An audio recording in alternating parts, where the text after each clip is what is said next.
et on va passer maintenant sur la deuxième table ronde qui s'appelle Qualité de vie et technologie innovante, un duo gagnant.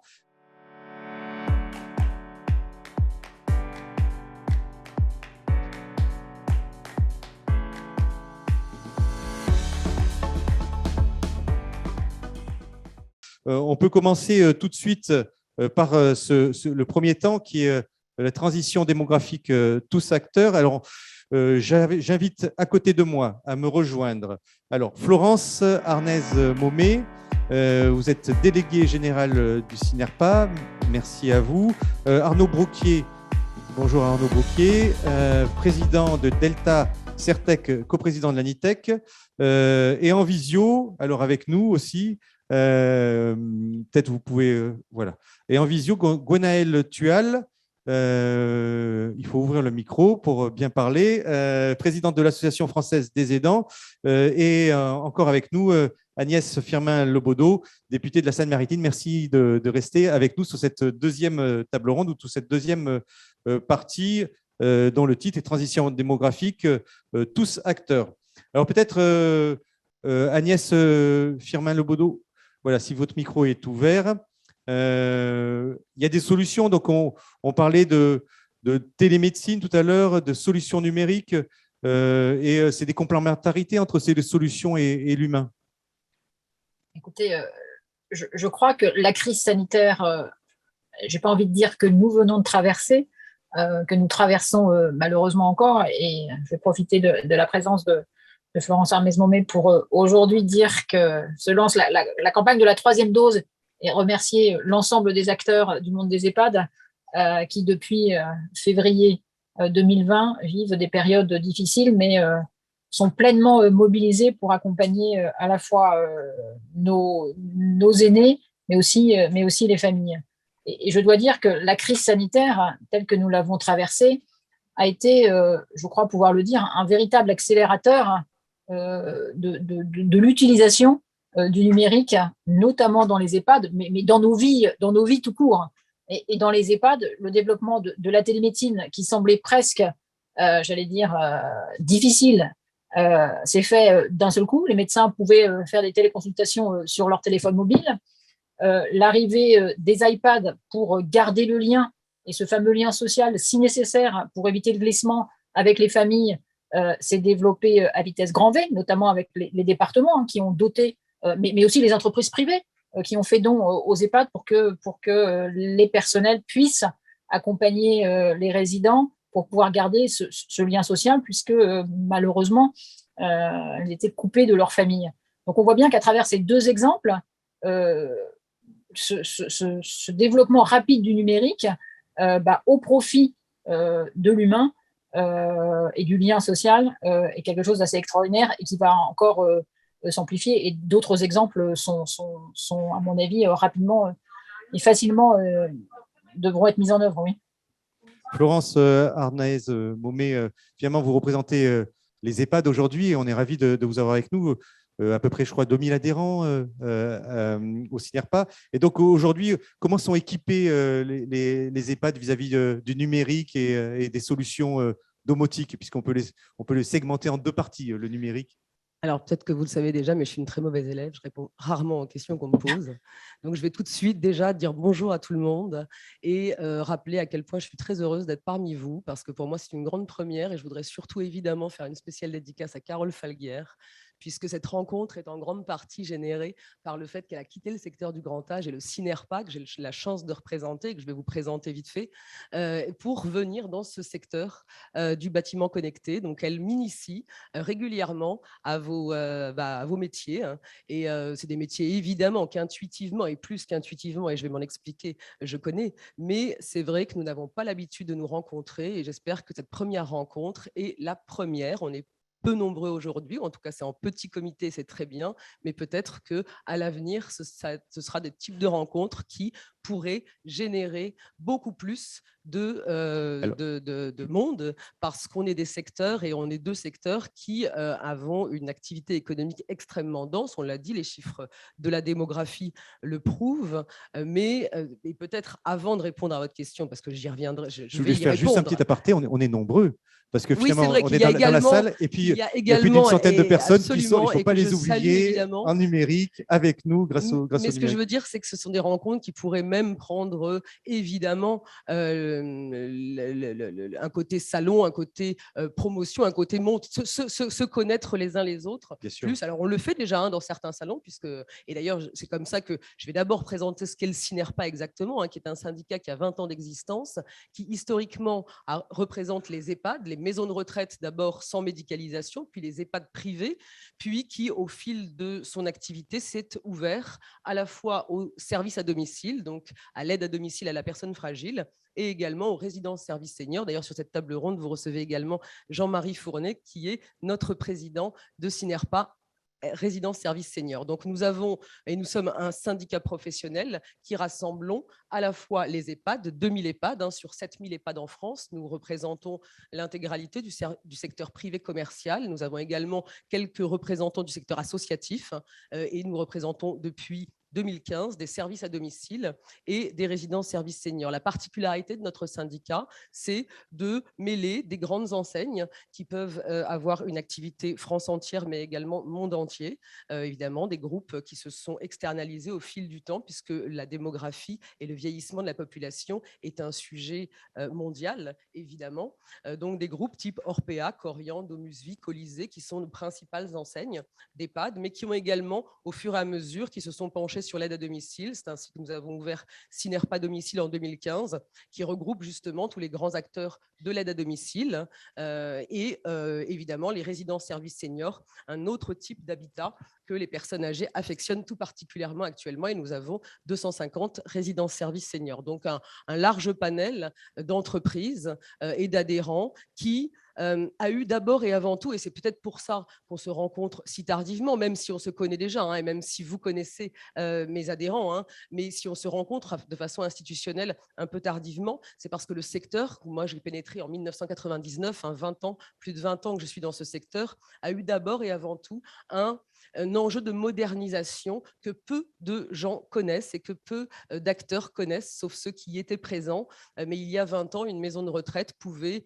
être dans un état extrêmement vétuste, très peu moderne, mais très peu moderne dans les espaces, avec beaucoup de chambres doubles, des chambres triples. J'ai vécu, et quand je suis rentrée, on passait le bug de l'an 2000, quand je suis rentrée dans ce secteur, il y avait encore des chambres à 6 lits en France. Donc, et nous étions au bord du bug de l'an 2000. Donc, vous comprendrez qu'on avait d'autres enjeux, en fait, d'autres enjeux. Offrir à la personne âgée un espace personnalisé suffisamment grand pour elle. Donc, c'est à ce moment-là, d'ailleurs, que moi, j'ai beaucoup connu le bâtiment, puisque je travaillais à l'époque chez Orpea, et que ça a été de 2000 à 2010 un temps où nous avons cassé et reconstruit. C'est presque bête que nous ne soyons pas connus à l'époque, parce que nous aurions pu directement intégrer dans tout ce bâti que nous avons reconstruit tout ce qui fait aujourd'hui la beauté de vos métiers et dont nous avons éminemment besoin. J'ai visité, parce que ma vie antérieure m'a emmené dans le handicap également, des établissements intégralement domotisés qui font rêver avec des yeux en cœur tout le secteur du grand âge, avec des cuisines qui montent, des lits qui se baissent, des trucs des volets roulants partout. C'est devenu le quotidien des EHPAD aujourd'hui. À actionner la poignée, ce qui est absolument le rêve de tout le monde d'ailleurs, j'imagine. Donc voilà, donc du coup, toutes ces choses-là, c'est vrai qu'elles sont arrivées, on les a rencontrées en 2010-2015, alors même qu'on a reconstruit massivement le parc entre 2000 et 2010. Pas de chance, mais aujourd'hui, heureusement, dans les EHPAD, les rénovations vont bon train, très régulièrement, tous les 5 ans, les opérateurs, et dans les résidences-services, pareillement, rénovent leurs bâtis. C'est ainsi qu'on a pu installer en 2003, après la canicule et le drame de la canicule, et que l'État nous a donné des millions, voire des milliards, pour mettre en œuvre la climatisation intégrée, puisqu'avant c'était un peu partout, un peu erratique. Et donc là, pareil, après cette grave canicule, nous avons retravaillé le bâtiment pour qu'il puisse être frais, pour qu'il puisse... donc c'est ainsi, j'ai envie de dire, que petit à petit, nous intégrons les nouvelles technologies. Et évidemment, nous avons été beaucoup sur les technologies du suivi soignant, hein, tout ce qui est évidemment logiciel de soins, puis évidemment télémédecine depuis peu. Et depuis 2015, nous nous intéressons également au logement des personnes, puisque nous sommes dans l'aide à domicile. Et donc, nous avons des enseignes qui non seulement proposent de l'aide à domicile, mais voudraient pouvoir proposer des services d'ergothérapie et d'adaptation du logement à ses clients. Et je finirai peut-être là-dessus. Depuis tout à l'heure, on se demande, mais comment ça se fait qu'on n'aurait pas fait ça plus tôt? Eh bien, parce qu'il manque de l'argent, en fait. C'est tout simplement ça. Parce que ce n'est pas une question de volonté. Bien sûr, les acteurs que je représente aimeraient beaucoup, pour les personnels, pour les résidents, que les volets montent et descendent tout seuls partout, dans tous les EHPAD. Ça peut avoir une vraie vocation. Évidemment, toutes les questions d'appel malade, de contrôle, en tout cas de surveillance à distance sont très importantes pour nous. Donc, bien sûr qu'on pourrait vouloir mettre et moderniser et mettre à niveau le parc immédiatement. Le problème, c'est qu'aujourd'hui, effectivement, la puissance publique ne finance quasiment en aucune manière cette modernisation. Aujourd'hui, la puissance publique finance assez bien les équipes soignantes, donc la masse salariale, les départements comme les agences régionales de santé, mais tout ce qui concerne l'adaptation du bâtiment, c'est essentiellement un coût hébergement, c'est-à-dire à la charge de la personne âgée. Oui, donc, il peut y avoir des retours d'ailleurs sur les nouvelles technologies. Si on le regarde sur un aspect financier, puisque vous avez un biais financier, ces nouvelles technologies vont aussi faciliter le travail, permettre aussi de gagner un peu en productivité, d'aller plus vite sur certaines tâches. Est-ce que vous voyez, les EHPAD ne voient pas aussi ces solutions comme une opportunité pour, avec moins de personnes, avec le même nombre de personnes, faire plus de choses? C'est là que nous devons travailler main dans la main pour prouver à l'assurance maladie que le chemin lumineux va entraîner une diminution des chutes de tant de pourcents, donc une économie financière de tant de millions d'euros, et que ces millions d'euros peuvent être donc intelligemment réinjectés dans des aides à la modernisation du bâti. Donc tout ça, dans un moment, alors peut-être que d'autres temps permettront l'ouverture de financement avec effectivement cette 5e branche et la crise Covid qui est passée par là, mais pour l'instant, en tout cas, effectivement, nous sommes quand même à la recherche d'un modèle qui permette de financer et d'intégrer l'ensemble de ces nouvelles technologies sans que ça pèse trop sur le tarif. Sur les moyens financiers des établissements. Et du résident surtout. Et des résidents. Donc, on va continuer, mais on va revenir sur ce sujet. On va continuer avec vous, Gwenaëlle Tual, puisque vous représentez les aidants. On va vous laisser, voilà, vous ouvrez votre micro.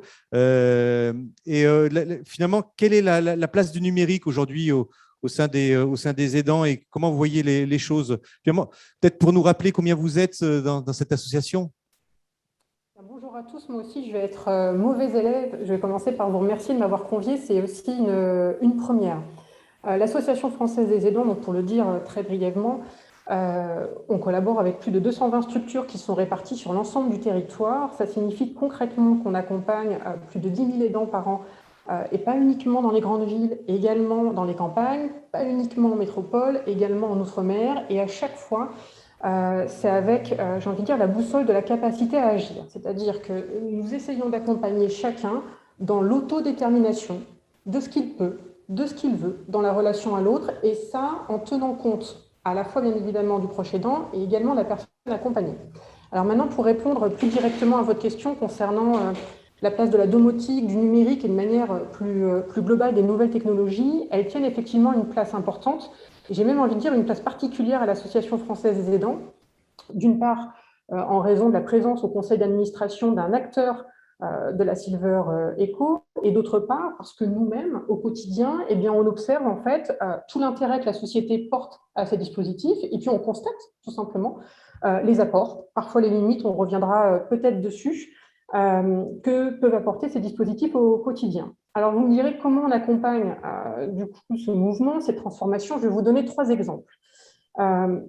Le premier, c'est que nous-mêmes, effectivement, depuis la Covid-19, nous avons accéléré dans la mise à disposition de certains dispositifs, je pense notamment au Café des aidants en distanciel, et en veillant à regarder l'impact. Donc, à chaque fois, nous menons des études d'impact pour en évaluer l'impact en vie réelle, l'usage. Le deuxième exemple, c'est que nous soutenons la recherche en la matière. Nous manquons de données, vraiment.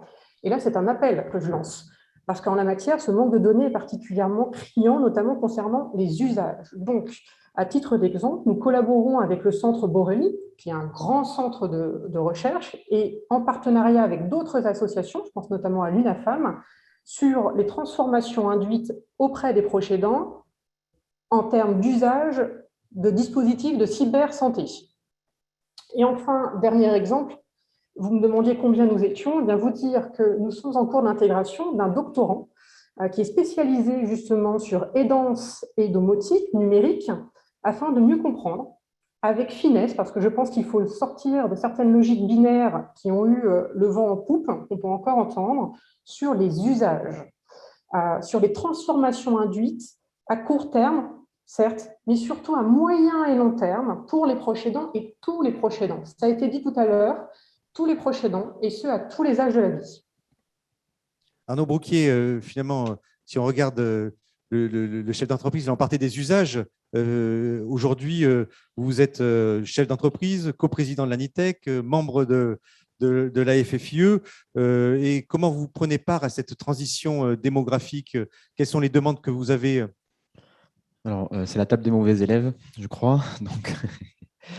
Donc juste pour l'ANITEC, pour préciser, c'est l'Alliance nationale des intégrateurs de technologie.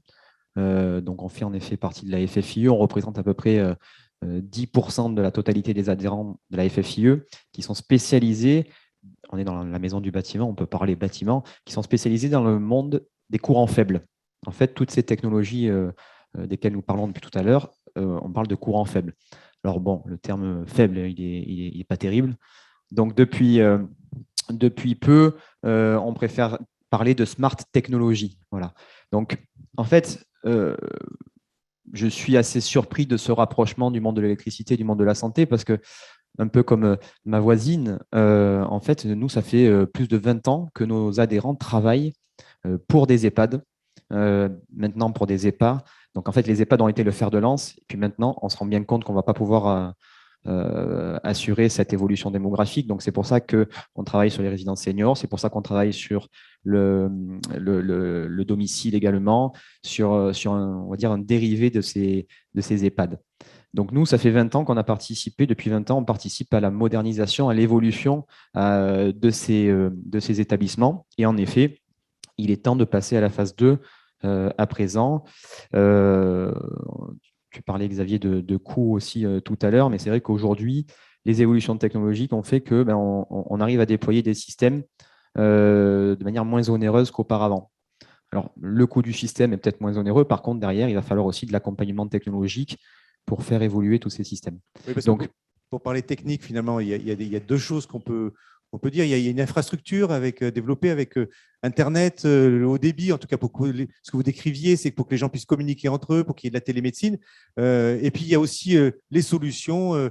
On parlait de chemins lumineux, et puis il y en a plein d'autres. Donc, il y a ces deux types de choses que vous devez déployer en même temps. Alors oui, c'est vrai qu'il y a beaucoup de questions à travers la question, mais on parlait de smart building. Bon, moi, je déclinerai le smart building en 3 niveaux pour que le senior, en effet, puisse évoluer demain. On parle de smart home, déjà au sein de son logement. Si on prend un peu de recul, après, on réfléchit à comment est intégré son logement au sein d'un établissement, d'un immeuble, qui peut être un immeuble d'habitation, qui peut être un immeuble dans une résidence pour un bailleur social, en effet, qui peut être un immeuble de résidence senior, etc. Donc là, c'est le smart building. Et après, si on prend un peu plus de recul encore, on arrive à la smart city.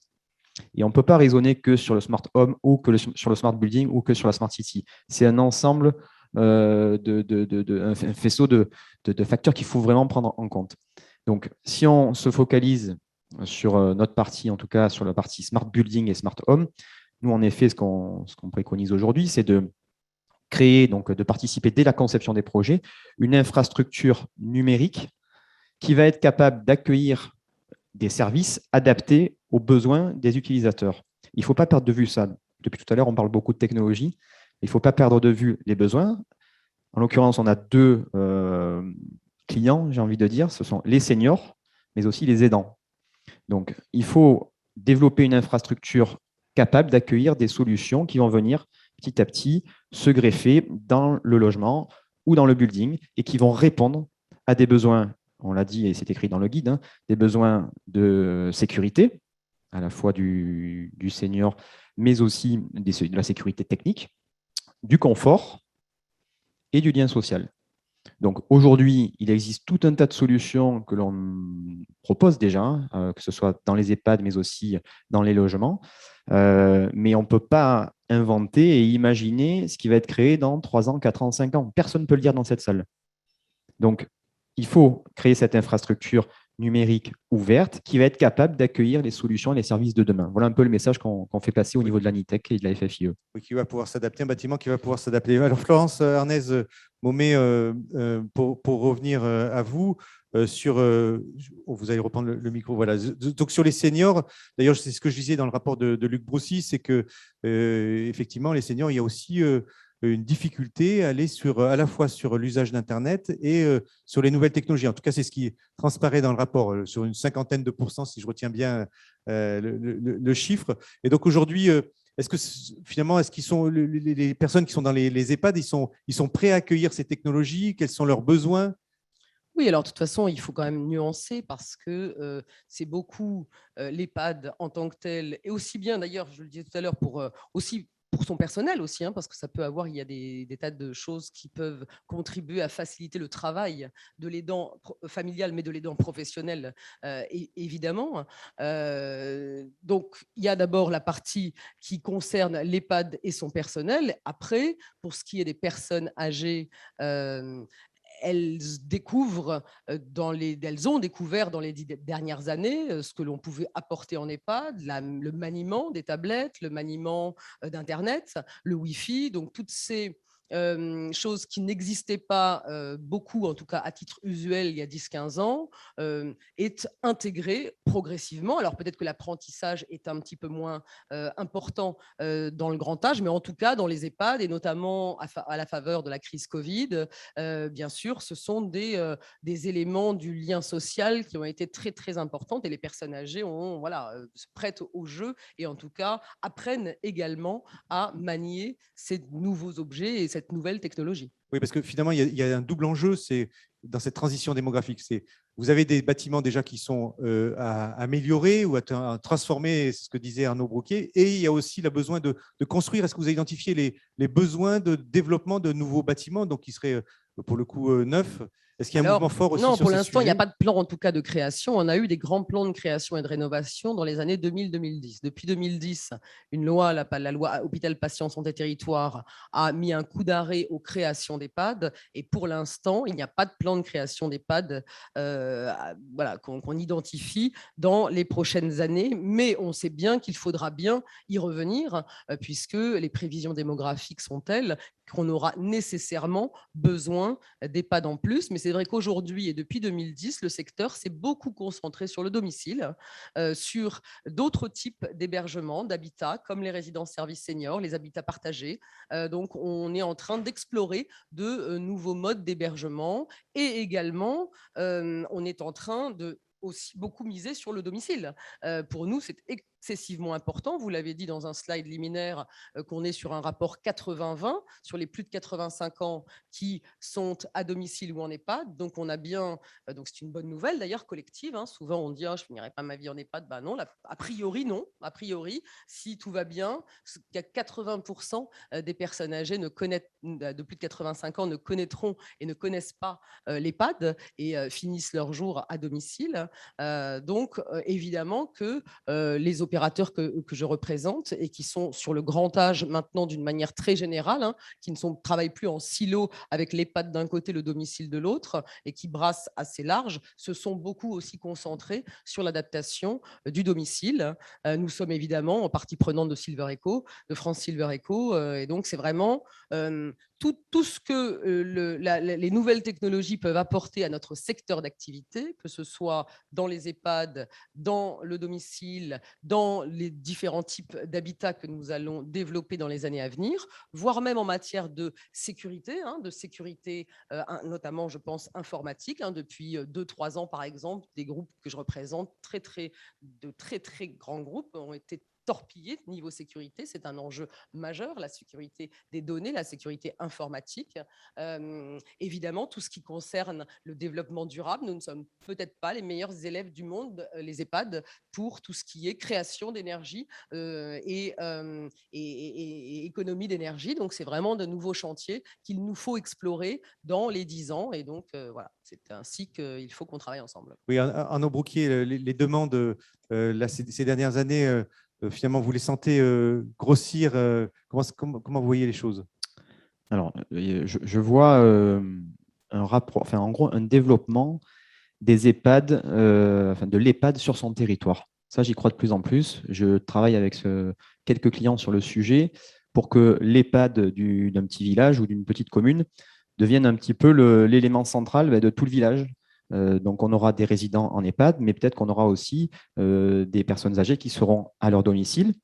Mais grâce à la technologie, l'EHPAD pourra peut-être aider, surveiller, superviser ces équipements-là et donc garantir une sorte de sécurité à ces seniors qui resteront à leur domicile. Donc ça, c'est plutôt positif. Il faut qu'on continue de travailler à la fois avec les industriels et à la fois, comme le disait Emmanuel, avec nous tous, intégrateurs, installateurs, mainteneurs, parce que finalement, c'est nous qui sommes au contact des clients finaux et des usagers, pas forcément les mêmes. Et pour rebondir donc ce que tu dis, en effet, aujourd'hui, donc on a tout un tas de systèmes que l'on déploie. Donc, je donne quelques exemples, mais pour la partie donc sécurité du senior, donc on parle de capteurs IoT, des capteurs de mouvement, des capteurs de présence, des capteurs de chute. On peut aussi mettre des capteurs sur le réfrigérateur pour voir si la personne s'alimente bien. On est capable d'avoir des capteurs, donc on le disait, sur le lit et de faire un système avec l'intelligence artificielle aussi auto-apprenant qui est capable de dire attention, d'envoyer un signal, une alerte parce que la personne, au-delà de 20 minutes, une demi-heure, ce n'est pas son heure habituelle, donc on peut déclencher une alarme. On parlait de capteurs sur la partie technique, donc des capteurs de fumée, des capteurs de température aussi, parce que parfois on peut oublier de mettre, on met le chauffage à fond et puis ça peut être dangereux. Tout ce qui est aussi gestion des pathologies avec le contrôle d'accès, on l'évoquait tout à l'heure. Après, tout ce qui est confort et bien-être, là on parle, donc c'est le terme générique, mais de la domotique. Nous, on aime bien parler de gestion technique de bâtiments, de pilotage, avec des capteurs, des ouvrants, tout ce qu'on a évoqué tout à l'heure. Et puis, le lien social. Là aussi, on a de la technologie, et il faut que le bâtiment soit prévu pour ça. Le lien social, bien sûr, on a parlé de téléassistance, on a des systèmes de micros et de haut-parleurs dans les logements, aussi dans certaines chambres d'EHPAD, où on a des micros sur certaines chambres. On a également tout ce qui est IPTV. L'IPTV, l'affichage dynamique dans les EHPAD, on en parlait un peu tout à l'heure, mais aujourd'hui, on développe des outils très simples où la famille du résident est en vacances, prend une photo, sur une appli, boum, elle envoie un petit message et une photo à son grand-père, sa grand-mère qui est en résidence. Et là, très facilement, sur la télévision, grâce aux nouvelles technologies, on a la photo qui apparaît. Donc, ce n'est pas très compliqué d'utilisation et aujourd'hui, on en déploie de plus en plus. Par contre, les gens qui seront en maison de retraite en 2030-2035 auront tous grandi avec un téléphone portable, avec des applications, avec un PC portable. Donc, ça ne sera plus un sujet, l'adaptation aux technologies, je pense. Tout ça génère de la donnée, de la data. Et en effet, ce qui inquiète et les familles des seniors, mais aussi les aidants, c'est qu'est-ce qu'on fait de cette donnée? Tout ce que je viens d'évoquer génère des 1 et des 0 qui sont sensibles. Donc, l'idée, c'est d'arriver à sécuriser ces données, d'apporter une certaine garantie aux clients pour justement leur indiquer qu'on maîtrise tout ça. Ne déflorons pas le sujet parce qu'on va en parler sur la prochaine table ronde.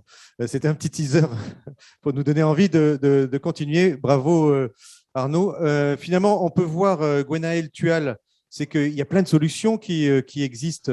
Et peut-être que j'avais envie de dire, il faudrait se rapprocher, disons, que les EHPAD appellent la filière du bâtiment pour leur dire, voilà, j'ai besoin de faire un audit chez moi de toutes les solutions que je peux mettre en place. Et donc, qu'est-ce que je peux faire? Parce que finalement, il y a plein de solutions qui existent et beaucoup de gens ne savent pas qu'elles existent. Alors, Gwenaëlle Tual, c'est finalement comment faire passer le message aux aidants et au grand public?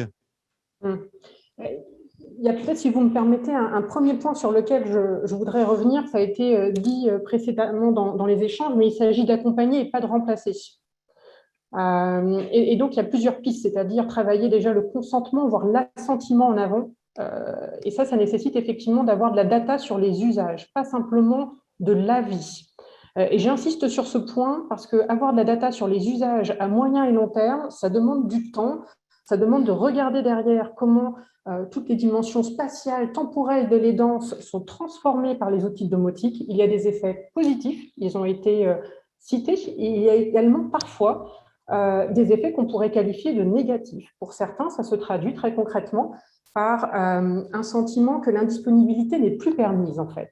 Et parfois, de manière tout à fait contraire à l'intention, eh bien, l'épuisement augmente. Mais ça nécessite effectivement qu'on puisse regarder, encore une fois, l'usage sur le moyen et long terme, et quand bien même cet usage, parfois, n'est pas complètement cohérent avec l'intention première, ça n'empêche qu'il faut le prendre en compte. Alors, vous disiez comment mieux faire connaître. Je crois qu'il faut déjà passer d'une logique de faire pour à une logique de faire avec.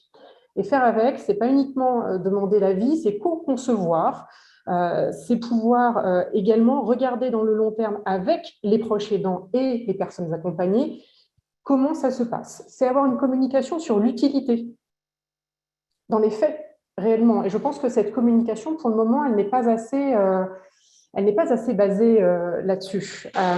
Vous l'avez dit, il y a des peurs, il y a parfois même des fantasmes qui se jouent sur l'usage de la domotique et du numérique, et une des manières de les combattre est encore d'en revenir aux faits et également de prendre en compte les populations auxquelles vous vous adressez. Pourquoi ? Parce que les proches aidants, mais c'est valable aussi pour les personnes accompagnées, ne forment pas un tout homogène. Et donc, ça signifie que concernant les proches aidants, il n'y a pas comme une image d'un besoin qui serait unique. Et d'ailleurs, nous, on parle plutôt d'approche par situation de vie. Et donc, par exemple, il y a des travaux qui montrent très concrètement que pour les classes populaires, eh bien, par exemple, la question d'adapter son domicile est quelque chose de beaucoup plus compliqué. On s'adapte d'abord soi-même avant d'adapter son domicile. Et donc, ce faisant, la communication à destination, eh bien, par exemple, de ces populations, elle ne peut pas être exactement la même. Donc, tenir compte des singularités, de la diversité des populations pour avoir une communication qui soit la plus juste et la plus pertinente possible. Oui, Arnaud Brouquier. Mais justement, c'est vrai que le fait d'avoir, je reviens sur la partie technique, mais en essayant de vraiment la rendre très accessible. Le fait d'avoir, il y a un dénominateur commun qui est une infrastructure numérique. Donc, c'est en gros la colonne vertébrale technique numérique du bâtiment. Un EHPAD, une RSS, peu importe. Ça, c'est le dénominateur commun. Par contre, en effet, il faut qu'on fasse, on va dire, on a face à nous, donc, comme vient de dire Gwenaël, des besoins différents en fonction soit des seniors, de leur famille, des aidants, du territoire. Il y a beaucoup de choses qui peuvent changer. Donc, l'idée, c'est de mettre en face de ces besoins des solutions vraiment sur mesure et qui vont être intégrées dans l'infrastructure numérique ouverte. Ça, c'est important de le rappeler. Après, pour rapprocher nous tous, pour qu'on se rapproche, je pense que vous pouvez aussi vous appuyer sur les adhérents de la FFIE et de la NITEC. On est tous implantés. Donc, moi, je suis implanté, par exemple, sur Marseille et sur Avignon depuis 42 ans.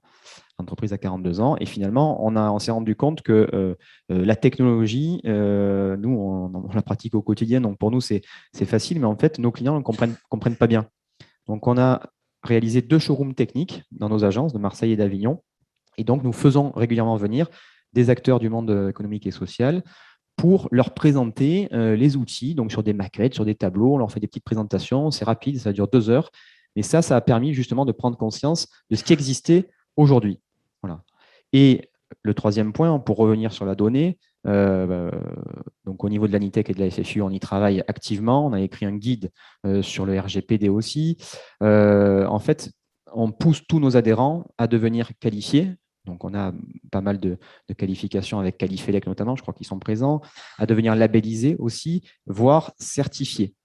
Aujourd'hui, quand on devient certifié, juste pour l'anecdote, avec le CNPP au niveau de l'APSAD, quand on est certifié en vidéoprotection, contrôle d'accès et alarme anti-intrusion, on est obligé de passer une certification qui est la D32 sur la cybersécurité.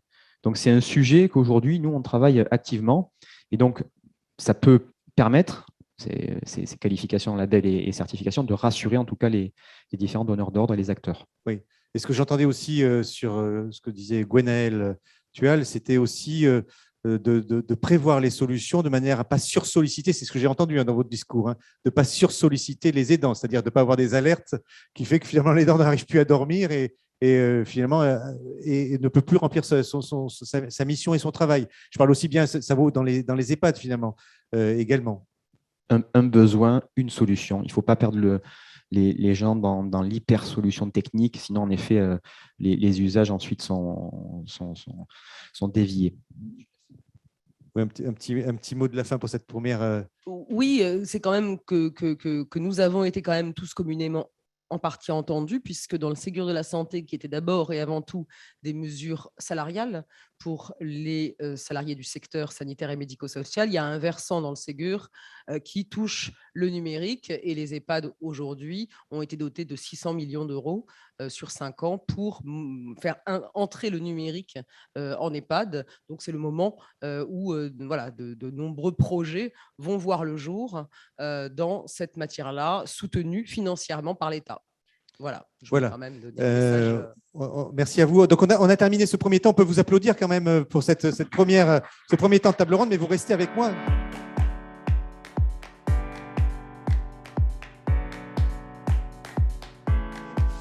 Donc j'appelle tout de suite Franck Appellant qui va nous rejoindre. Vous êtes directeur général adjoint en charge des opérations de ProBTP, Franck Appellant.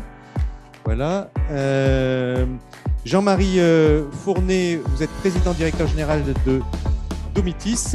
Et on va mettre une autre chaise, je crois. C'est Sandra qui s'en occupe, me semble-t-il. Et Emmanuel Joumard. Voilà. On va rapprocher la chaise. Voilà, qui est vice-président Innovation et Consumer Insight de Somfy France. Voilà, tout le monde est installé. Alors, vous avez eu droit à un tabouret un peu plus haut. Voilà, vous étiez plus grand et vous avez eu droit au plus grand tabouret. Donc, Franck Appellant, donc vous êtes DG adjoint en charge des opérations chez ProBTP.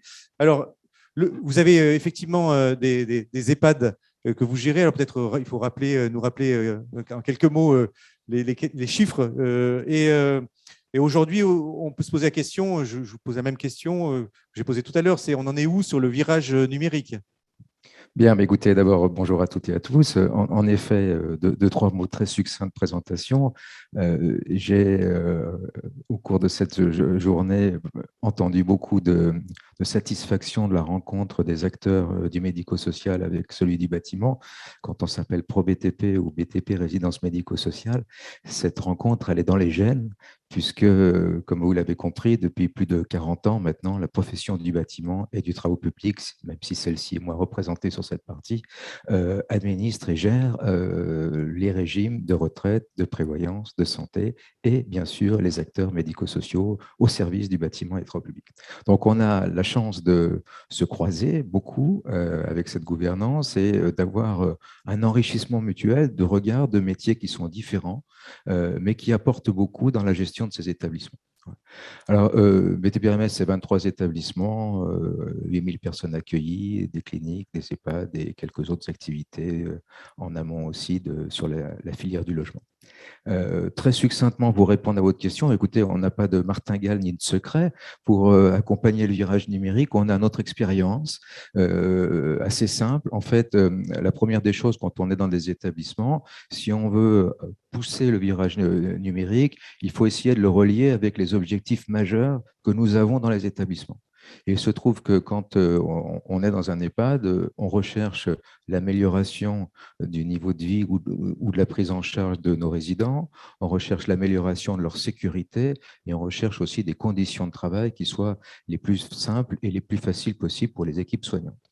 Et il se trouve que ces dernières années, les évolutions du secteur numérique apportent une valeur ajoutée sur ces différents sujets. Alors, une fois qu'on fait la connexion entre ces évolutions et nos problématiques, il s'agit ensuite de les mettre en œuvre et on a une deuxième partie à faire, c'est convaincre. convaincre les utilisateurs, les équipes soignantes, les équipes des EHPAD, et puis de temps en temps les résidents, de les utiliser. Alors, il y a une phase d'apprentissage, il faut les accompagner, mais très facilement, à travers de l'expérimentation, dans un établissement, on teste tel outil, on teste tel dispositif, on arrive à se rendre compte si c'est bien approprié, s'il y a une valeur ajoutée, et ensuite à le déployer. Donc, vous voyez, c'est une méthode très, très simple, mais qui a fait ses preuves et qui fait qu'on lève beaucoup de résistance finalement. Oui, alors, pour continuer, on va continuer sur les résidences services seniors. Alors, on va vous donner le micro. Et prenez une petite lingette, comme ça, juste pour le Covid. Je ne vais pas vous... voilà. Comme on a un petit problème de micro, je n'aimerais pas qu'on respecte voilà, les éléments. Voilà, comme ça, vous pouvez prendre chacun votre tour une petite lingette ou en avoir chacun une. Comme ça, vous serez tranquille. Alors, vous en avez d'autres devant vous.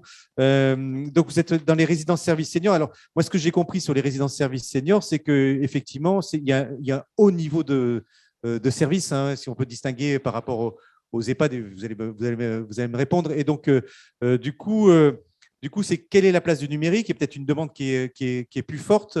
Oui, alors les résidences services seniors, déjà, ce sont des logements. Ce sont des logements pour les résidents. Ce sont des résidents qui sont des résidents autonomes. Ce ne sont pas les résidents qui sont à destination des EHPAD.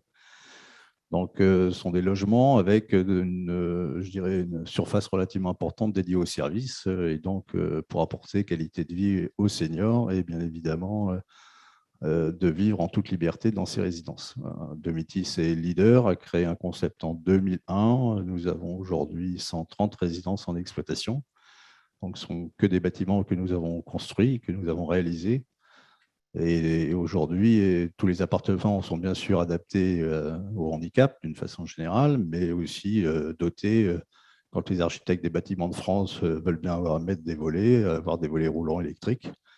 Voilà, on a bien évidemment tout ce qui est lié à la sécurité, l'éclairage et tout ce qui permet d'une façon générale une relativement bonne connectivité, même si je vous écoutais tout à l'heure, la technologie va tellement vite que je ne sais pas très bien si, et le temps de construction est tellement long que je ne sais pas très bien si on n'est pas toujours en retard d'un train, parce que de fait, aujourd'hui, il faut à peu près 7 ans pour sortir un projet. Et ce qu'on faisait il y a 7 ans et ce qu'on fait maintenant aujourd'hui, en termes de connectivité, ça n'a plus grand-chose à voir. Donc, voilà, il y a un vrai problème, un petit peu de décalage entre le temps de construire et le temps de la réalisation. Aujourd'hui, bien évidemment, le numérique est rentré un peu plus en force avec la pandémie, hein, mais c'était déjà quand même un mouvement engagé par les seniors, puisque même si, comme vous l'avez fait remarquer, on a à peu près que 50% de seniors qui vont sur Internet et qui ont un smartphone, je dirais qu'il y en a quand même une accélération. Il faut bien voir qu'il y a encore une grande disparité sur le plan géographique en fonction des lieux d'implantation des résidences entre les grandes métropoles, les grandes villes et les petites villes dans la ruralité. C'est totalement différent. Donc, je dirais que d'une façon générale, aujourd'hui, on a quand même malgré tout des seniors qui sont de plus en plus, je dirais, attirés par ces nouvelles techniques. Donc, on s'en sert principalement aujourd'hui dans le cadre des animations, puisque les animations, on a pu, je dirais, créer avec un nombre de partenaires, notamment dans le Covid, mais même avant le Covid, tout ce qui est des conférences en virtuel, des visites guidées et tout un tas de choses. Donc, cet accès à l'animation et le numérique permet ces activités, le lien social, bien évidemment, entre les résidents, mais entre les résidences, et bien évidemment, tout ce qui est lié aux loisirs, puisqu'il y a aussi des jeux inter-sociétés, inter-résidences, et donc ça permet quand même, malgré tout, de créer et de l'animation. Ensuite, on a développé nous-mêmes une propre application pour nos résidences, avec une application qui s'appelle Iris, qui a pour but de permettre aux seniors d'être en contact en permanence avec tous les gens de la résidence et bien évidemment tout l'accueil, mais de voir aussi tous les programmes liés à l'animation, de pouvoir réserver, de voir tous les menus, bien sûr, du restaurant, les différents dîners, les différentes... et puis à inviter éventuellement, faire part des invitations qu'ils veulent faire auprès de leurs amis ou auprès de leur famille. Cette application pourrait être demain pour accueillir tout, parce que ce qui est important, c'est quand même de simplifier un peu la vie des seniors d'une façon générale. Je crois que même si tout le monde est très connecté, tout le monde est quand même je dirais, relativement pour la simplification des choses. Donc, Oui. oui, il y a une vraie accélération, je dirais, de ces données numériques. Oui, Arnaud Brouquier, finalement, ce que vous disiez, c'est qu'il faut bien concevoir les bâtiments, parce que là, je vais te laisser vous laisser reprendre le micro, Arnaud Brouquier, mais c'est ce que disait Jean-Marie Fournet, c'est entre le moment où on conçoit le bâtiment, le moment où il sort, enfin, il se passe pas mal d'années, donc il y a nécessité d'avoir des infrastructures qui soient bien conçues pour pouvoir prévoir les développements futurs. C'est ça aussi. Oui, c'est ce que je disais tout à l'heure. Donc, l'idée, et nous, on pousse pour être dès le départ, en amont, dès la partie conception. Alors, c'est difficile dans le cadre des marchés publics ou dans le cadre des consultations restreintes. En fait, ça passe par de la sensibilisation, par de la pédagogie pour dire aux donneurs d'ordre, coucou, on est là, on sait faire. Comme je le disais tout à l'heure, en toute humilité, on ne connaît pas les solutions qui existeront dans 3-4 ans. Par contre, on sait dimensionner un bâtiment pour accueillir pendant les 15 prochaines années toutes les évolutions techniques. Voilà. Donc, c'est juste autant que possible d'essayer d'être en amont, parce que c'est un peu notre force, c'est qu'on est là dès la conception. Après, on est capable d'installer, d'intégrer.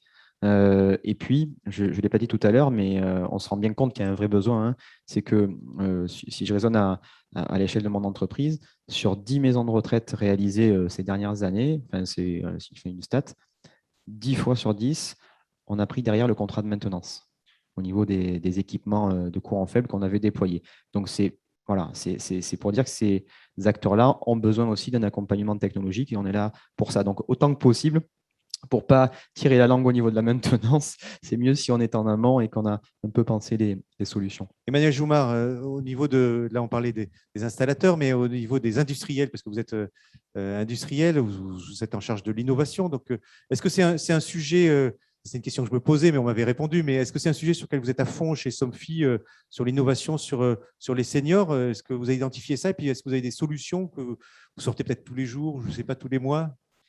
En tout cas, c'est un sujet qui nous préoccupe parce que ça a été dit, c'est un vrai sujet sociétal. C'est donc effectivement un des sujets sur lesquels on travaille beaucoup avec toute la mosaïque de solutions qu'il peut y avoir, des solutions pour des gens qui sont encore chez eux et qui désirent rester le plus longtemps possible, donc pour pouvoir les maintenir à la fois dans le confort et la sécurité chez eux, pour les EHPAD et puis pour les résidences seniors. Enfin, il y a une vraie variété de solutions à mettre au point. Le numérique, ça a été et c'est toujours un vrai levier pour justement innover et apporter des choses qui ne pouvaient pas être faites avant. Ce qui a été dit aussi précédemment, que je partage vraiment, c'est que cette innovation-là, il y a des solutions qui existent, on peut encore faire mieux, mais par contre, on fera mieux en partant des usages. Et c'est aussi pour ça que je suis content de ces rencontres, parce que pour nous, industriels, ce qui est essentiel, c'est de pouvoir mieux comprendre, rentrer en empathie avec l'ensemble des acteurs de la chaîne, que ce soit les personnes âgées, mais aussi les aidants, aussi les installateurs, l'ensemble des gens qui interviennent pour pouvoir apporter des solutions innovantes à tous ces étages et qui vont vraiment, dans l'usage, changer, on parlait d'utilité tout à l'heure, changer la vie, améliorer la vie des personnes, encore une fois, aux différentes étapes. Et on parlait, il y a des anecdotes, on en voit encore récemment. Effectivement, j'étais dans l'Ardèche avec une directrice d'EHPAD qui me montrait les solutions qu'ils venaient d'installer pour faire simplement des éclairages automatiques dans les toilettes, donc ce n'était pas forcément très évolué, et qui me disait qu'un des premiers effets qu'elle avait perçus, c'est que les personnes passaient du temps à chercher le bouton pour éteindre la lumière. Et donc l'usage est peut-être pas aussi intuitif qu'on peut le percevoir, et pour avoir une vraie utilité, il y en a une à terme des éclairages automatiques, ce n'était pas mon propos, mais en tout cas, il y a besoin d'une vraie proximité, et je trouve que c'est intéressant. Voilà. Alors après, le numérique, c'est aussi un vrai vecteur d'innovation, parce que c'est favorable à la rénovation. Il y a des solutions plus simples que ce qui pouvait exister il y a un certain temps, et qui donc peuvent accompagner la vie du bâtiment, la vie des gens qui y habitent, et ensuite aussi la vie des bâtiments. Et puis, c'est aussi un vrai levier pour nous amener, nous, industriels, parce qu'on a la chance en France d'avoir un certain nombre de fleurons industriels, à travailler ensemble pour faire des solutions qui soient interopérables et qui soient aujourd'hui et demain compatibles entre elles, et donc qui offrent des bouquets assez ouverts pour pouvoir voyager avec les résidents longuement. Oui, alors ça c'est une question, là vous parlez d'interopérabilité. Je rebondis sur les données. Est-ce que ce n'est pas une peur, là je parle pour ceux qui ont des résidences, là je vais donner la parole peut-être à Jean-Marie Fournet. Est-ce qu'il n'y a pas une peur sur tous ces équipements aussi des données qu'est-ce que font mes données? Si, Est-ce que si, je ne vais pas me faire pirater? bien sûr. C'est ce qu'on disait, c'est qu'on installe des équipements un peu partout. Est-ce que c'est Bah pas, oui, c'est- on a une connaissance c'est- surtout, on a une réglementation RGPD qui est très très contraignante. Bon, et je pense que les amendes vont pleuvoir d'une façon générale, même si les entreprises essaient de s'adapter. On a la chance d'avoir une taille maintenant suffisante pour avoir pour avoir les moyens de mettre en place, je dirais, tout un tas d'audits sur ce plan-là. Mais enfin, disons que c'est quand même un véritable problème quand même malgré tout. Je dirais qu'effectivement, il faut davantage de données pour satisfaire le client et faire adapter les utilisations, sauf que les données, aujourd'hui, on ne peut pas réellement les utiliser ou les sauvegarder. Donc voilà, je dirais que d'une façon générale, c'est vrai qu'on est un peu dans une contradiction en termes d'évolution et de décalage entre ce qui pourrait être fait et ce que l'on peut faire en fait. Oui, Arnaud Brouquier, Emmanuel Joumard, finalement, si on parle sécurisation des données, finalement, et de la santé, là aussi, on parle de la santé des occupants, hein, donc c'est des données qui sont sensibles. Comment on peut garantir? Alors après, malheureusement, on ne pourra jamais garantir à 100%, ça c'est clair. Par contre, on peut limiter au maximum. Nous, on préconise plutôt une sauvegarde des données localement dans l'établissement plutôt qu'une externalisation. Après, il faut suivre les préconisations du RGPD, il faut s'entourer de gens issus du monde de l'informatique, des administrateurs réseau. Ce n'est pas tout à fait notre métier à nous.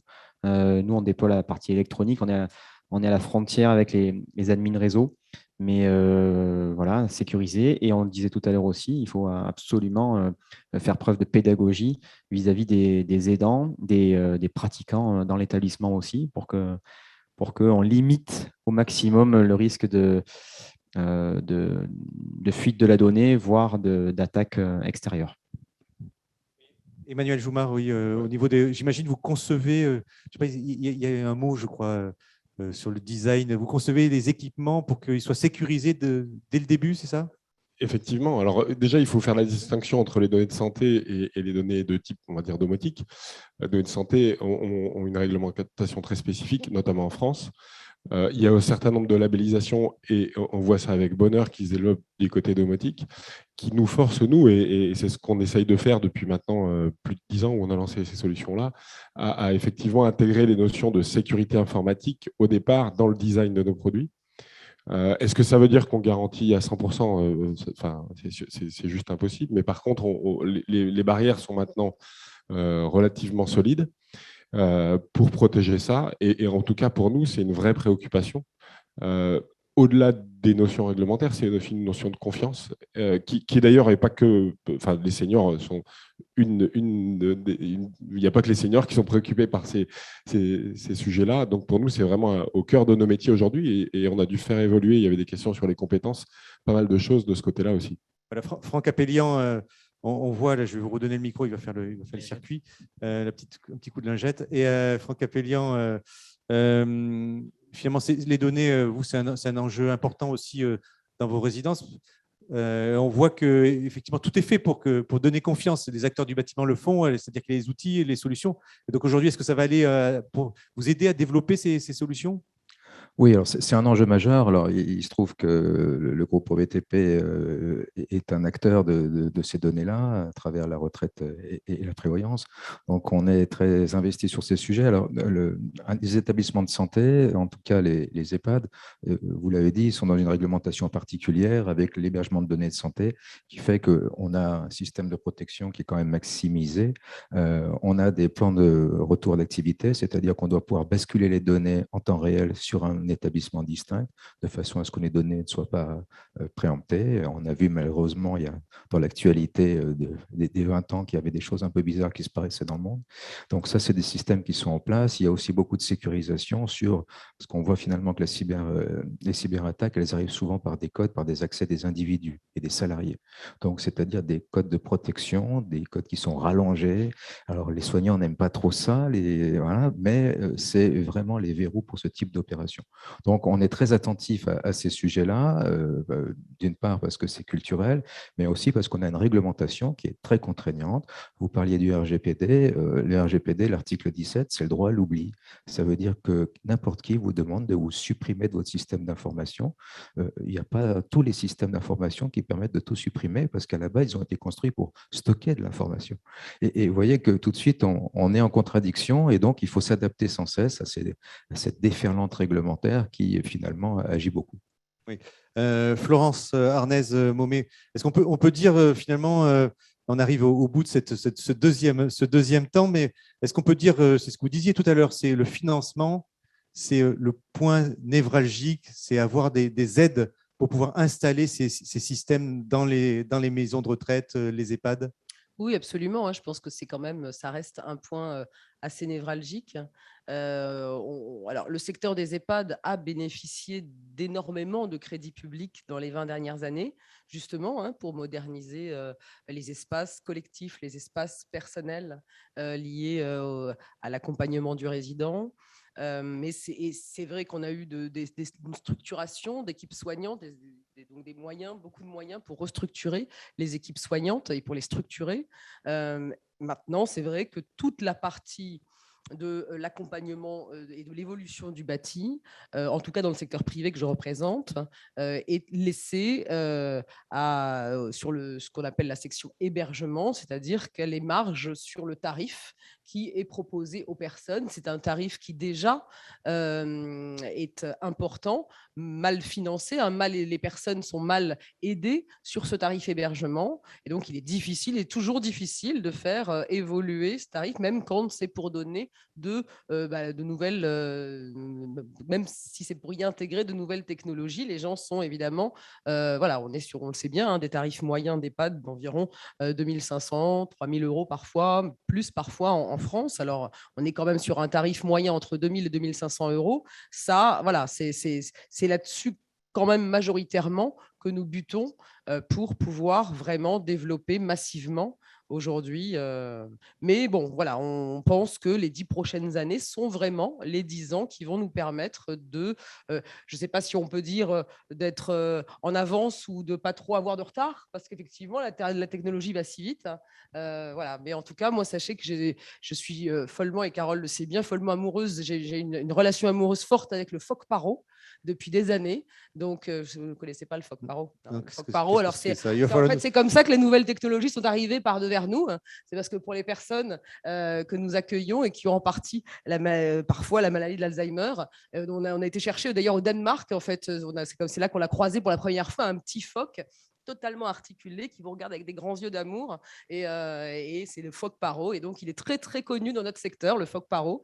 Moi je l'adore, et voilà, et donc c'est comme ça que se développe auprès des personnes âgées en perte d'autonomie de nouveaux les petits robots aussi, on en accueille déjà, on fait des congrès au CINERPA, à chaque congrès on a un nouveau petit robot qui vient sauter partout et proposer des services nouveaux. Donc on se dit voilà, peut-être ça c'est des choses qu'on commence à intégrer en EHPAD, donc on est très heureux d'ailleurs de le faire. Voilà, il y a des choses qui arrivent. Alors, je crois qu'on parlait financement. Je crois que c'est le Ségur, c'est 2 milliards, quelque chose comme ça. C'est 2 milliards d'euros qui vont aller sur l'aide à la rénovation et au développement des nouvelles solutions sur lesquelles il y aurait des retours d'usage efficaces. C'est ça que… Alors, pour le secteur que je représente, c'est 600 millions, ce n'est pas 2 milliards d'euros.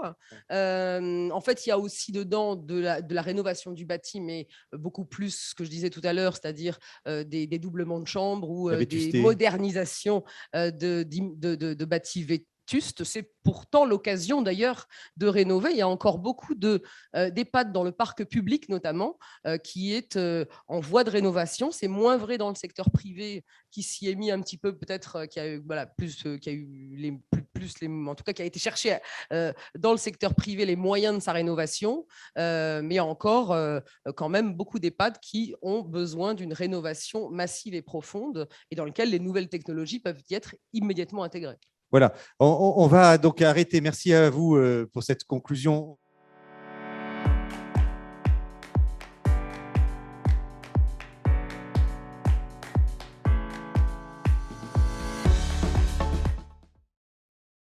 Voilà, j'invite à me rejoindre pour ce troisième temps. Donc, Florence 2 lettres. Voilà, venez avec moi. Vous êtes directrice générale de Promotelec.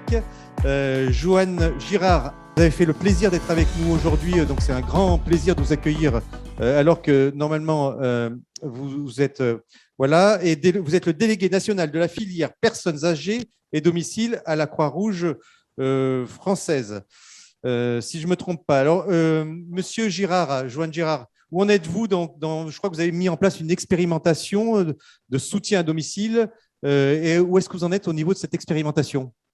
Oui, alors tout à fait. Alors, comme mes collègues, évidemment, je vous remercie pour l'invitation. Je ne ferai pas plus long. Je pense que vous avez été longuement remerciés.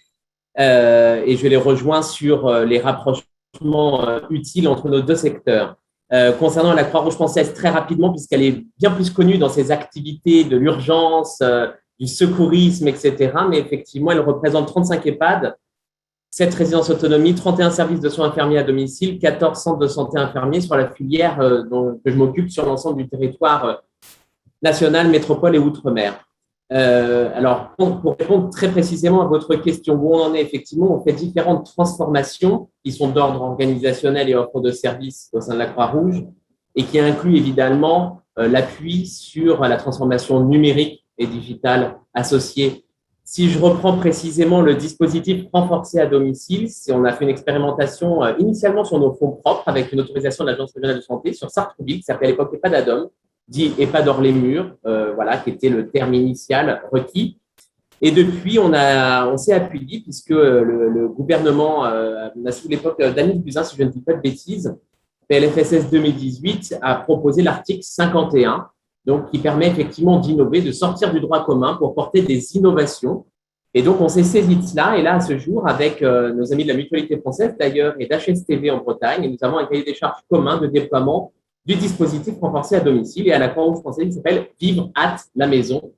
Voilà, donc c'est un dispositif qui permet de l'EHPAD de sortir de ses murs et offrir finalement ces ressources humaines que l'on ne trouve pas dans l'offre de services du domicile initial, comme un service de soins infirmiers à domicile ou un SAD, service d'aide et d'accompagnement, permet de renforcer, d'optimiser la coordination, mais aussi, et on a un financement d'ailleurs dédié à cela dans le cadre de l'article 51 par l'assurance maladie de 120 € par mois pour un pack numérique et domotique à domicile. Et donc, on a fait le choix d'un intégrateur de différentes solutions personnalisées. Voilà un petit peu pour le focus sur Vivre à la maison.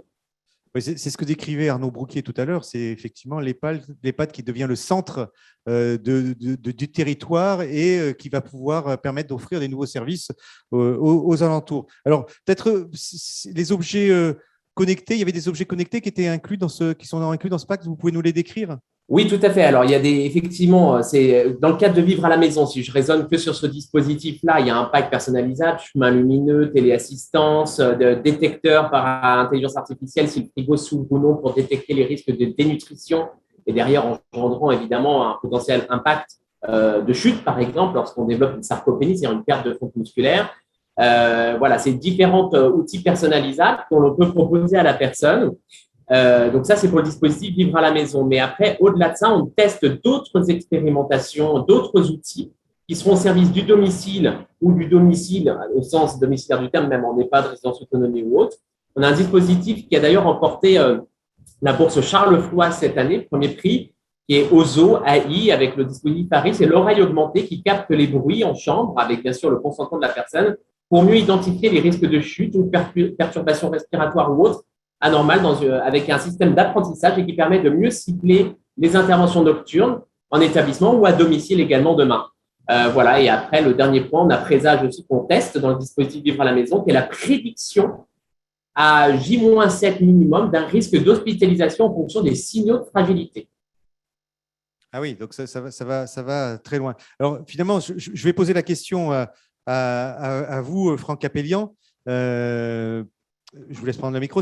Finalement, c'est comment est-ce que les salariés, comment les personnes qui sont le personnel qui est dans les EHPAD, comment est-ce qu'ils perçoivent ces nouvelles technologies? Parce que finalement, on voit qu'il y a plein de solutions et qui vont changer aussi la manière de la relation avec les seniors. Je crois qu'il y a une bonne acceptation, mais en fait, il y a deux volets. Il y a l'évolution numérique qui les touche directement dans leur organisation de travail. Et aujourd'hui, ceux qui simplifient leurs tâches, on a par exemple, vous le savez, des problématiques de remplacement de personnel, beaucoup dans les établissements. Aujourd'hui, il y a des applications, on met en ligne, on envoie le contrat de travail, on va jusqu'à la signature digitale, numérique. Donc là, on gagne du temps et tout le monde voit l'intérêt d'avoir plus de temps autour du lit que du temps dans la gestion administrative. Et ça, c'est des choses qui fonctionnent bien. Et puis, sur les applications qui sont plus tournées vers les résidents ou vers les patients, alors, je vais vous épargner le chemin lumineux ce coup-là, hein, parce qu'on l'a pas mal entendu. Je vais vous en donner un autre. Par exemple, nous, on est en train de tester des verres connectés. Alors, un verre connecté, c'est simplement lié au fait que les personnes âgées… le verre… le verre pour boire, le verre pour boire qui est connecté. Les personnes âgées ou fragilisées, elles perdent cette notion de soif et c'est toujours une difficulté dans les établissements. Donc, le verre est connecté et il permet de savoir si la personne a bu ou pas et il fait la différence entre un verre qui a servi pour boire et un verre dont on a jeté le contenu. Et en liaison directe avec les logiciels de santé, on vient alimenter le logiciel et on a la mesure de ce que la personne a vu et il y a des indicateurs lumineux sur le verre qui vont inciter la personne âgée à venir boire. Bon, ce genre de tests que nous faisons sur les objets connectés, il y en a beaucoup d'autres. Il y en a qui sont gadgets, il y en a qui sont utiles et c'est justement cette expérimentation qui fait que dès que les soignants se rendent compte de l'utilité, ils achètent. Alors, ils n'achètent pas, c'est nous qui les achetons, mais ils achètent le principe et très clairement, c'est sur ces choses-là qu'on arrive à les accrocher et vraiment on lève les leviers. Donc, il n'y a pas de rejet des équipes réellement. Alors, Jean-Marie Fournet, je vais vous donner le micro. Jean-Marie Fournet, si on regarde finalement l'acceptation, voilà, petit coup de lingette, l'acceptation, on peut se poser la part aussi, vous parliez de verre connecté, mais il faut que la population accepte aussi ces nouveaux usages et des fois cette mise sous contrôle et comment accepte aussi la population, les salariés finalement. Oui, l'acceptabilité, c'est un vrai sujet parce que de fait, les seniors ne se voient pas vieillir, hein, comme tout le monde, d'une façon à peu près générale. Et c'est vrai que de toute façon, tout ce qui touche un petit peu à ce qui est une connotation de je perds un peu de liberté, je suis connecté, je suis surveillé parce que j'ai plus les capacités à mon libre choix de boire, de ne pas boire, etc., ça pose problème quand même. Ça pose problème pour notre population à nous, hein, qui n'est pas une population de seniors dépendants, qui est des seniors autonomes. Les seniors autonomes, même sur des sujets très, très basiques, d'une façon générale, la liberté est l'élément fondamental. C'est-à-dire que de fait, dès l'instant qu'il y a effectivement une connexion qui vient surveiller un petit peu les choses, ils sont aujourd'hui très peu réceptifs à ce type d'application. Alors, il y a de la pédagogie à faire, il y a un certain nombre de choses, puisqu'on a effectivement dans nos résidences des populations fragilisées quand même, hein. On a des gens très, très autonomes et des gens très fragilisés. Et on a aussi, dans la mesure où je dirais que la personne peut rester à son domicile, puisqu'elle est à son domicile dans la résidence, si d'une façon générale, elle perd un peu d'autonomie, on l'accompagne bien évidemment en EHPAD, parce que c'est quand même le meilleur choix aujourd'hui. Mais elle peut être temporairement en résidence et effectivement, on retrouve à ce moment-là les problématiques que vient de citer monsieur et de surveillance accrue. Et donc, on a, nous, je dirais bien évidemment, une assistance 24 heures sur 24 avec un système qui s'appelle Life Plus qui est développé et qui permet de répondre dans l'immédiateté, si je puis dire, à partir du moment où on a une alerte avec une connexion avec la réception. Oui. Mais tout ça, ça passe aussi par du personnel sur place. Oui. Donc, on revient un peu, je dirais, c'est un peu la quadrature du cercle, c'est-à-dire que derrière, il faut quand même malgré tout du personnel qui puisse agir et réagir et qui doit être formé parce que malgré tout, c'est de plus en plus technique. Oui. Et Florence Delettre, merci pour ce témoignage. D'ailleurs, on parle de technicité. Vous avez mis en place, je crois, au niveau de Promotelec, un diagnostic. D'ailleurs, je crois que dans le rapport de Luc Broussy, il y avait une demande aussi d'envoyer à 70 ans un questionnaire pour les personnes âgées pour commencer à les sensibiliser à l'adaptation nécessaire de leur logement. Donc vous êtes allé plus loin, vous avez mis en place un diagnostic au niveau de Promotelec, vous pouvez nous en dire un peu plus? D'une part, parce que Promotelec va toujours plus loin, mais c'est une vieille dame, enfin non, pas une vieille dame, elle a près de 60 ans, et on est engagé dans un habitat qui soit en sécurité électrique, qui soit adapté au cycle de vie, et puis, bien évidemment, je ne vais pas répéter tout ce qui s'est dit depuis le début de la table ronde sur le numérique qui est important, et puis, bien évidemment, accompagner l'habitant. Alors, on a, fort de tout cette, je dirais, de ce contexte, et puis de l'évolution démographique, énergétique, performance énergétique et transition aussi numérique, on a réalisé un questionnaire qui est tout simple. Alors la genèse de ce questionnaire, elle est double. C'est mieux vaut prévenir que guérir. Ou de faire des choses dans l'urgence quand il s'agit de faire des travaux pour des seniors. Et puis l'autre, c'est quelque chose de simple, parce que certains de mes collègues d'ici des différentes tables rondes l'ont dit, c'est toujours compliqué, on ne sait pas à qui s'adresser. Et donc, on a fait un questionnaire qui a le mérite, enfin, personnellement, je trouve, mais pas que moi, de poser plusieurs volets, aussi sur la sécurité électrique, ça par contre, parce que c'est l'ADN de Promotelec, donc je ne peux pas ne pas évoquer la sécurité électrique. Et de toute façon, on ne peut pas faire sans sécurité électrique une rénovation quelconque, une construction quelconque, une adaptation quelconque. Et puis, on a aussi un volet sur ce questionnaire qui est sur la mobilité dans le logement, ou l'accès au logement. C'est pour les particuliers, hein, aussi bien collectifs que je dirais maisons individuelles.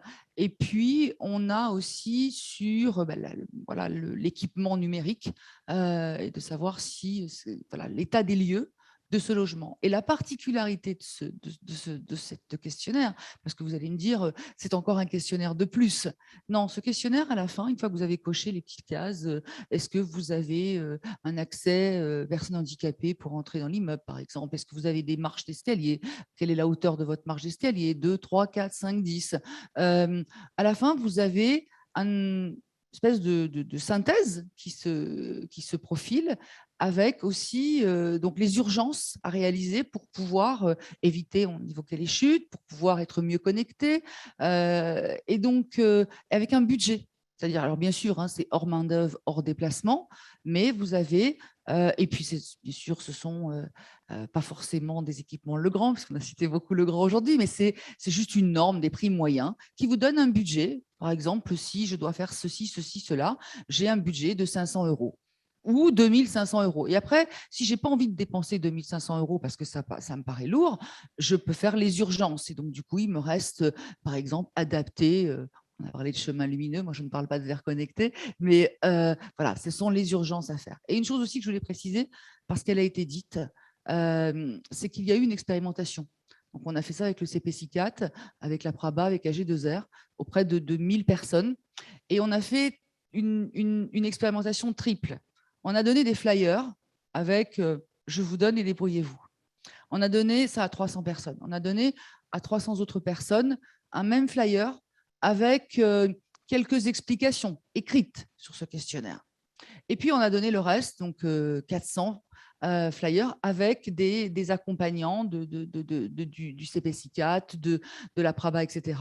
Et là, on avait vraiment des aidants pour vous aider à remplir le questionnaire, qui n'est pas forcément pour les gens qui ne savent pas ou très vieux. C'est simplement de dire qu'est-ce que je mets, ou là, est-ce que j'ai vraiment un va-et-vient, ou est-ce que…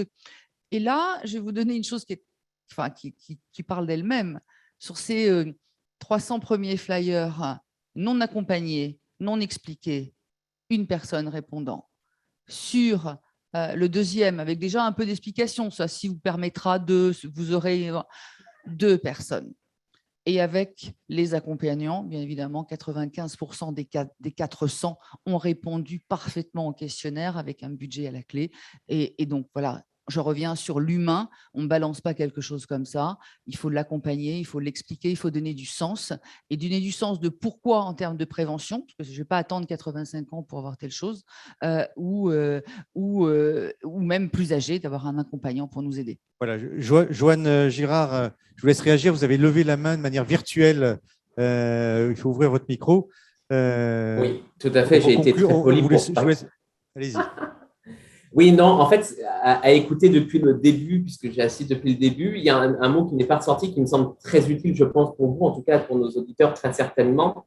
C'est le terme éthique, en fait. C'est-à-dire comment, effectivement, si on veut donner du sens à nos soignants, si on veut avoir un taux d'acceptabilité ou de pénétration des outils, etc., c'est comment la dimension éthique est bien intégrée dans la réflexion des produits qui sortiront demain. On le voit, on parlait des règles de données de santé, du partage de l'information, on voit l'assentiment, le consentement lorsqu'on doit mettre un micro, une caméra ou je ne sais quoi d'autre encore dans les solutions. Et je pense que c'est un des sujets clés qui est à prendre en compte, en tout cas, dans la façon d'élaborer de la co-conceptualisation des outils, mais aussi que ça doit être distillé tout au long de la réflexion. Donc, c'est bien la dimension sciences humaines, à travers cela, qu'on doit prendre en compte, et y compris demain pour faire accepter cela dans l'accompagnement de nos professionnels, nos aidants professionnels, nos aidants familiaux, etc. Voilà, mais ça sera le mot de la fin de cette table ronde. On peut vous applaudir tous les 4 et vous remercier, tous les 5, pardon, et vous remercier. Alors, juste pour vous préciser, avant de passer au grand témoin, juste pour préciser.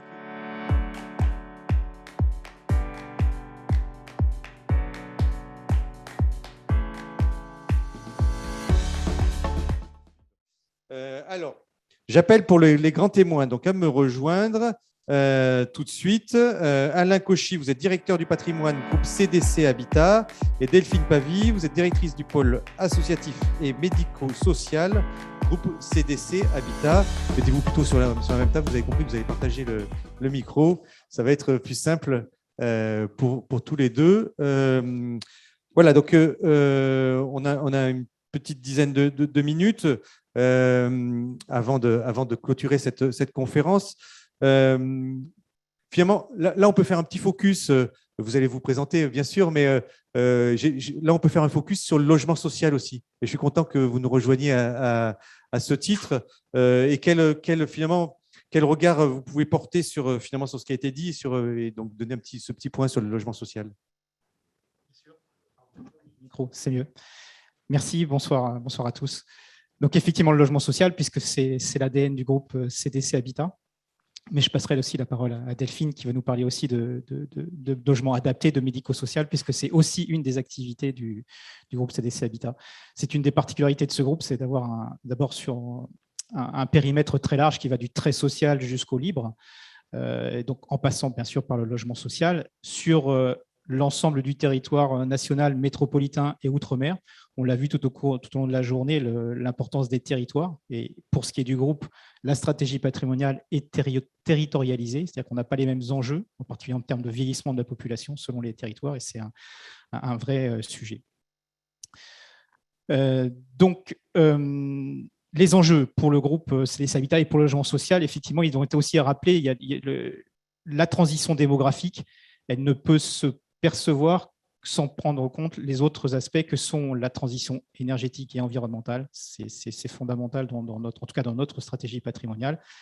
Et la transition numérique, bien sûr, c'est revenu aussi en plus de cette première étape, d'abord du traitement de la transition démographique telle qu'on avait pu la traiter, qui était l'adaptation du bâti. Donc ça a été évoqué, on a évoqué les salles de bain, les douches plutôt que les baignoires. C'est vrai qu'on commence par ça. S'agissant de logement familial, on commence par imaginer ce qu'on doit faire sur le bâti, comment on doit adapter. Et en particulier, encore une fois, nos stratégies patrimoniales permettent de qualifier le patrimoine en termes d'accessibilité, d'adaptabilité, adapté, pas adaptable, etc. Donc on essaye, on a fait le lien aussi avec le handicap, les personnes à mobilité réduite. L'idée, c'est de connaître son patrimoine et de pouvoir hiérarchiser les actions. Ensuite, effectivement, après l'adaptation du bâti, les services font partie de ce qu'on peut imaginer, y compris sur le logement familial. Et parmi ces services, j'entends les services qui peuvent être des services numériques. C'est là où on voit tout à fait le lien avec notre après-midi aujourd'hui. Donc, donc, le premier enjeu de cette stratégie patrimoniale sur la transition démographique, c'est le maintien à domicile. C'est l'ADN du groupe, le logement social, oui. Comment on maintient à domicile les personnes. locataires. Parce que je crois, je refais écho au rapport de Luc Broussy, je crois que c'est 50% des personnes qui ont plus de 50 ans dans le logement social. Vous allez me confirmer ou pas ces chiffres. Et donc finalement, il y a un vieillissement aussi de cette population dans le logement social et qu'il va falloir garder aussi dans le logement social parce qu'on ne va pas pouvoir prendre tout le monde dans les EHPAD. Exactement. L'idée, et en partie, et selon je reviens sur les territoires, c'est-à-dire que la moyenne, effectivement, 50%, mais on est déjà sur certaines entités du groupe, par exemple dans les Hauts-de-France ou en Moselle, où on a 2 entités qui traitent du logement des bassins miniers de Lorraine ou des bassins miniers de Hauts-de-France, où on a déjà là plus de 60% des locataires qui ont plus de 65 ans au sein du patrimoine. Oui, alors c'est ça, il y a des grosses disparités en fonction des territoires. Delphine Pavie, alors peut-être vous vouliez intervenir, alors on va vous laisser. Oui, bonjour à tous. Alors moi, je suis ravie de participer à cette conférence. Je découvre aussi un peu vos métiers. Moi, j'ai rejoint le groupe CDC Habitat il y a à peu près 1 an et demi pour créer une ligne métier dédiée au médico-social et associatif au sein du groupe qui est déjà présent en fait dans les résidences qui possède environ 300 résidences gérées et qui a une vraie volonté, une vraie ambition d'accélérer la mutation et la rénovation du secteur médico-social, notamment le secteur associatif, qui fait l'objet d'un certain nombre de rapports depuis des années. On en a parlé tout à l'heure, vous en avez parlé tout à l'heure. Il y a 15 milliards d'euros à investir sur l'immobilier médico-social et surtout sur un secteur qui est finalement un peu en dessous des radars, c'est le secteur associatif, privé non lucratif et également le secteur public qui là a des besoins très importants. Et donc notre ambition, c'est au sein du groupe, c'est d'investir au cours des 5 prochaines années 800 millions pour la rénovation, la restructuration et la construction de solutions de demain. Donc là, j'en ai fini avec ma présentation et oui, je voulais réagir parce que un des enjeux du logement social, c'est que nous investissons sur très très longue durée. Nos projets et nos constructions et le parc que j'ai hérité, c'est un parc et j'ai hérité de pas mal de résidences autonomie qui datent des années 70. Et le financement du logement social s'appuie sur des prêts qui ont des durées extrêmement longues de 40 ou 50 ans. Et donc, ça veut dire imaginer un bâti sur très longue durée et en fait, sa vie sur très, très longue durée, avec effectivement peut-être aussi des rénovations qu'on fera tous les 20 ans, mais on ne peut pas, nous, dans le secteur du logement social, faire des rénovations tous les 5 ans, par exemple. Et donc, intégrer de nouvelles technologies tous les 5 ans. Donc, on a besoin finalement d'intégrer des technologies, mais sur du très longue durée, avec une vision assez long terme pour prendre en charge en fait, les personnes qui sont hébergées dans nos établissements. D'où la nécessité, je reviens à Arnaud Brouquier, de concevoir des infrastructures qui soient pérennes et qui permettent d'assurer le suivi des équipements dans la durée. Alors, la question que je voulais vous poser, c'est est-ce qu'aujourd'hui, vous rénovez l'ensemble des logements pour dire, voilà, je vais tous les adapter aux seniors, ou vous prenez certains appartements et que vous rénovez ou au cas par cas? Et on rénove, on a deux aspects. On rénove, alors on ne veut pas rénover à l'identique. Donc, nous, on veut rénover pour construire des solutions de demain parce qu'on voit bien que Luc Broussy on a parlé tout à l'heure, c'est qu'on doit imaginer, on est une nouvelle classe de population, des gens qui ont eu 23 ans en 1968 et qui ont d'autres besoins. Donc, on a besoin de nous adapter et puis voir un peu le vieillissement pour demain, avec aussi au niveau des EHPAD, des gens qui arrivent de plus en plus âgés et qui veulent rester à domicile, donc une volonté d'adapter le domicile. Alors là où je réagissais par rapport à ce que disait Alain et vos questions, c'est que dans le logement social, un peu l'idée, et Luc Broussy en a parlé, c'est plus d'avoir un parcours résidentiel, c'est-à-dire rester chez soi à tout prix quand on est en situation familiale avec des enfants, etc. Quand on vieillit, les enfants partent.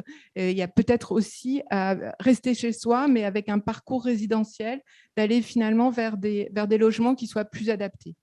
Pourquoi ? Parce que c'est toutes ces solutions aussi, surtout dans le logement social et pour les plus modestes, et on en a parlé aussi tout à l'heure, c'est-à-dire toute la rénovation et le coût, c'est directement sur ce que va payer le locataire, ce que va payer le résident dans un EHPAD, c'est le coût d'hébergement. Donc, on a besoin, comme on fait des investissements assez lourds, d'avoir une durabilité et de pouvoir avoir finalement des logements qui soient un peu dédiés à ce type de population. Oui, Alain Cauchy, il y a aussi dans le logement social, il y a des bâtiments qui sont avec que du social, mais aussi vous avez des logements parmi des copropriétés. Donc finalement, vous avez une disparité du parc aussi avec une complexité à mettre en place ces solutions. Oui, je reviens juste 2 secondes sur le financement. Enfin, il y a l'investissement, il y a aussi le coût de la maintenance, quelque chose qui est très important pour nous. C'est dans les choix techniques qu'on peut réaliser. On a parlé de ROI tout à l'heure. Le ROI, nous, on l'entend effectivement sur la durée, y compris les coûts de maintenance, c'est-à-dire tout ce qu'on peut gagner au départ. Est-ce qu'on ne le retrouve pas ensuite dans le coût de maintenance? Ça fait partie de nos préoccupations. Donc, effectivement, sur le logement familial, on est de plus en plus sur des résidences qui sont mixtes, logement libre, logement intermédiaire, logement social. On est souvent donc en copropriété aussi. Donc, effectivement, il faut travailler aussi avec les syndics. On a la particularité aussi dans le cadre de notre production, là vous évoquez comment on agit, est-ce qu'on agit sur tous les logements ou est-ce qu'on le fait progressivement. Donc déjà sur les logements neufs, on a aussi la particularité de travailler avec des promoteurs, c'est-à-dire qu'on ne fait pas toute notre production en maîtrise d'ouvrage, qu'on appelle donc maîtrise d'ouvrage interne, mais on fait aussi appel à des promoteurs. On arrive souvent avec des résidences qui arrivent avec la solution proposées par les Bouygues Immobilier, Eiffage et autres qui ont maintenant, vous avez sans doute entendu parler de Flexhome ou autres solutions techniques. Et nous, on a cette devoir on essaye de travailler avec eux pour tenir compte des particularités effectivement du logement social et en partie aussi, bien sûr, du vieillissement de la population. Donc oui, il faut travailler avec tous les acteurs et travailler avec dans le choix je réinsiste sur le sujet de l'infrastructure, c'est-à-dire que dans nos prescriptions, dans ce qu'on essaye justement de négocier avec les différents acteurs, c'est que le socle de base, c'est que l'infrastructure soit quelque chose qu'on sache maîtriser, enfin en tout cas qu'on ait une visibilité sur la durée. On a parlé beaucoup d'objets connectés, mais dans les technologies telles que est-ce qu'on parle en Wi-Fi, est-ce qu'on parle en 5G, est-ce qu'on parle en LoRa, etc. Enfin, toutes ces technologies qui sont proposées et sur lesquelles qui ont un coût, quelle est leur pérennité, est-ce qu'on devra changer dans 5 ans, dans 10 ans, etc. Ça fait partie de nos préoccupations. Voilà, je crois qu'on a fait le tour. Merci à vous. On peut vous applaudir